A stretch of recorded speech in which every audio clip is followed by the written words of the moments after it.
All human బీయింగ్స్‌తో కొద్దిగా కానీ ఆ భేదాభిప్రాయాలు కూడా కేవలం విధానాల మీద ఉంటుంది కానీ వ్యక్తిగతంగా రామచంద్రరావు గారు మీతో ప్రధానంగా చివరి వరకు అధ్యక్ష రేస్‌లో పోటీ పడ్డది ఈటెల రాజేందర్. మిగిలిన చాలా పేర్లున్నా. ఈవెన్ ఆయన మీ నామినేషన్ కార్యక్రమానికి కూడా ఈటెల రాజేందర్ రాలేదు. దాన్ని ఎలా చూడాలి?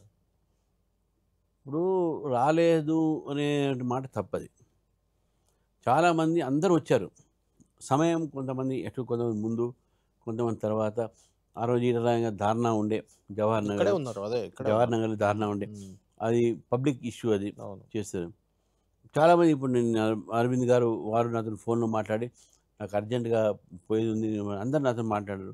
నేను ఛార్జ్ తీసుకున్నప్పుడు కూడా అందరూ వచ్చారు.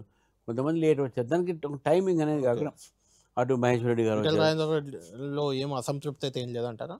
ఇప్పుడు మాట్లాడారా? ఈటెల రాజేందర్ తర్వాత నేను మాట్లాడారా ఇంతకుముందు మీరు? కూడా సార్ మాట్లాడడం ఏంది సార్ ఆయన ఆయన అన్న సామన్న హ్మ్. సమ్మన్న గారు వాళ్ళ ఫ్యామిలీ వాళ్ళ కొడుకు వికాసు వీళ్ళందరూ మా ఇంట్లో ఉంటారండి ఎవ్రీడే. మా ఫాదర్కు శిష్యుడు సమ్మన్న అంటే గారు వ్యక్తిగతం వేరు, రాజకీయం వేరు లేదు కదా? చెప్తానండి మా ఫ్యామిలీ ఫ్రెండ్ నేను ఈటెల రాజేందర్ గారికి నేను ఎలక్షన్ ఇన్ఛార్జ్ని. ఓకే. నేను ఎలక్షన్ ఇన్ఛార్జ్. హ్మ్. నాకు ఆయనకి ఏముంటుంది ఆయన మా ఇంటికి వచ్చి బ్రేక్ఫాస్ట్ చేసిపోయాడు మొన్న. నేను ఆయన ఇంటికి డిన్నర్ చేసి వస్తుంటారు మధ్యాహ్నం. రైట్. మా ఇద్దరి మధ్యన ఎటువంటి లేదు. ఒకవేళ ఆయన ఉంది అనుకున్నానంటే వాళ్ళు అట్లా ఆనందపడియండి. అంతేనా? మనకేం అభ్యంతరం లేదు. రైట్. ఇంతకుముందే మీతో అన్నట్టు హిందుత్వ ఒకటి, అభివృద్ధి ఇట్లా 2 రకాల వాదనలాగే మీ పార్టీలో నాయకుల మధ్య కూడా ఒకే ఇష్యూపై 2 అభిప్రాయాలు వ్యక్తం చేస్తుంటారు. అది ఎందుకు వస్తుంది అంటే ఏం చెప్తారు? ఫర్ ఎగ్జాంపుల్ హైడ్రా వచ్చింది. హైడ్రాకు మద్దతుగా మెదక్ ఎంపీ రఘునందన్ రావు మాట్లాడతారు. హైడ్రాకు వ్యతిరేకంగా ఈటెల రాజేందర్ రోడ్డెక్కి ముందుకెళ్తుంటారు. దీనిలో మనము దాన్ని ఇది ఒక్కటే కాదు, ఇంకొకటి కూడా ప్రధాన ఇష్యూ, తెలంగాణలో ప్రధానంగా ఉంది ఇష్యూ కాళేశ్వరం. కాళేశ్వరం విషయంలో మొత్తం కమిషన్లు, కేసీఆర్ కుటుంబాన్ని జైల్లో వేయాలి అని బండి సంజయ్ మాట్లాడుతుంటారు. కాళేశ్వరం వల్ల తెలంగాణకు చాలా లాభం జరిగిందని ఈటెల రాజేందర్ చెప్తారు. లాభం జరిగింది నష్టం జరిగింది ఈ విషయంలో ప్రాజెక్టు మీద కాన్సెప్టు అది మంచి ప్రాజెక్టా కాదా అనేది ఉంది. భారతీయ జనతా పార్టీగా ఈ తెలంగాణకు మంచి ప్రాజెక్టు మంచి ఎప్పుడు మేము అపోజ్ చేయలేము. మేము కాళేశ్వరంలో అపోజ్ చేసింది కరప్షన్ విషయంలో ఈటెల రాజేందర్ జరగలేదని ఎప్పుడు చెప్పలేదు. కాళేశ్వరం ప్రాజెక్ట్ కరెక్ట్ తప్పు కాదని చెప్పి మేము ఉన్నాం కదా అసెంబ్లీలో. అప్పుడు కౌన్సిల్ నేను కూడా ఉంటాం కదా. BJP also participated in the power point presentation ఆ రోజు కేసీఆర్ గారు ఇచ్చిన. అవును. So BJP never opposed Kaleshwaram. BJP never opposed any even HYDRAA కూడా మేమేమంటున్నాం ఇప్పుడు ఈ అదే నేను అన్నాను మనం ఎట్లా చూస్తాం how you perceive things. Raghunandan గారు హైడ్రా మంచిది అన్నారు.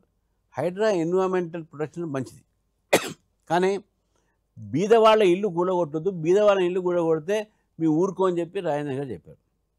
ఈ రెండో డిఫరెన్స్ ఉంది.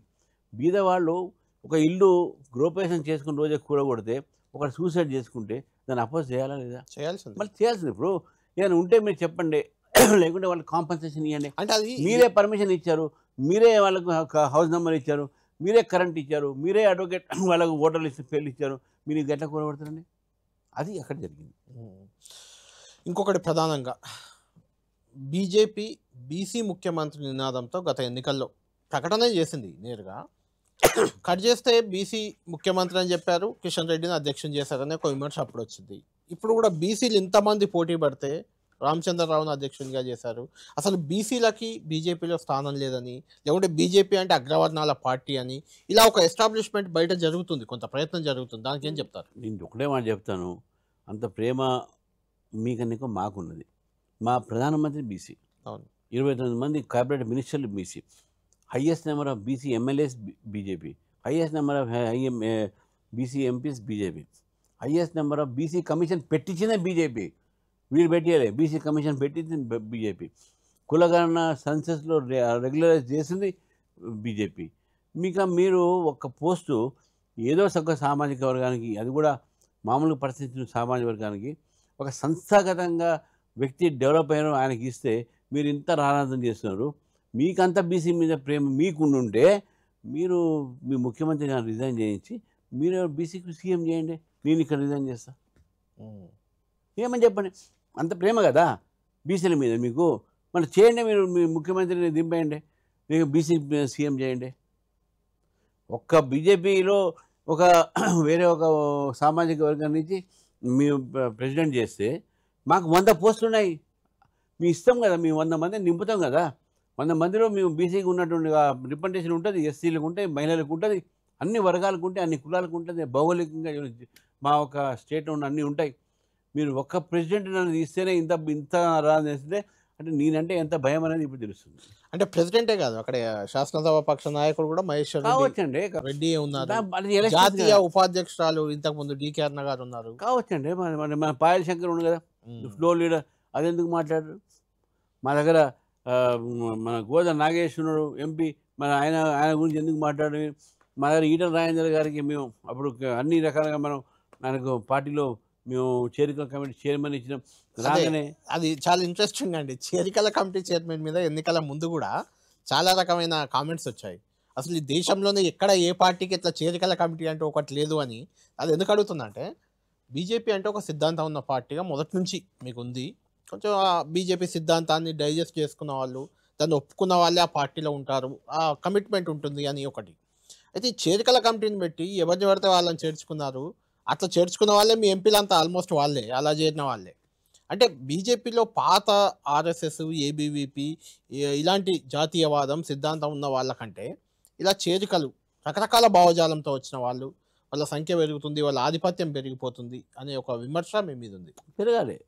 నేనేమంటున్నా, సర్వవ్యాపి సర్వస్పర్శి మేము పెరగాలి. BJP cadre based party first ఉండే, తర్వాత క్యాడర్ బేస్డ్ నుంచి ఐడియాలజికల్ బేస్డ్ పార్టీ, ఇప్పుడు cadre based ideological based mass based party. మేము ఒక రాజకీయ పార్టీ అండి, మేము అధికారంలో రావాలని మా లక్ష్యం. ఎట్లా వస్తాం? మేము అందరిని కలుపుకుంటే వస్తాం కదా. కొత్త వాళ్ళు రావాలి, పాత వాళ్ళు పని చేయాలి, అన్ని వర్గాల్లో రావాలి. వేరే పార్టీలు అసంతృప్తుల నాయకులు మా దగ్గర వస్తా అంటే మేము రానియాలి. ఎందుకంటే ఇప్పుడు రాజకీయాల్లో ఇప్పుడు మేము పెరగాలంటే మాకు ఉన్నటువంటి పవర్ మేము పెంచుకోవాలి, బలాన్ని. మాకున్నటువంటి బలం మీరు చెప్పారు. మా గతంలో ఒకటే ఎమ్మెల్యే ఉండే, ఈరోజు 7-8 మంది ఎమ్మెల్యే ఉన్నారు. గతంలో మాకు 4 ఎంపీలు ఉండే, ఇప్పుడు 8 మంది ఎంపీ. ఎట్లా పెరుగుతున్నారు? మాకు కొత్త సెక్షన్స్ని తీసుకొస్తున్నాం మా దగ్గర. నేను కూడా నేను హిందూలో ఒక ఇంటర్వ్యూ ఇచ్చాను, దాన్ని చెప్పాను, ఇతర పార్టీలో వాళ్ళ పార్టీలో అసంతృప్తిగా ఉంటే మోదీ గారి యొక్క పాలసీస్ మీద విశ్వాసం పెట్టి బీజేపీ సిద్ధాంతాన్ని నమ్ముతున్నా మా పార్టీలో చేరండి, మా పార్టీలో చేరండి, ఇక్కడ మంచి అవకాశాలు ఉన్నాయి. Bharatiya Janata Party is growing party.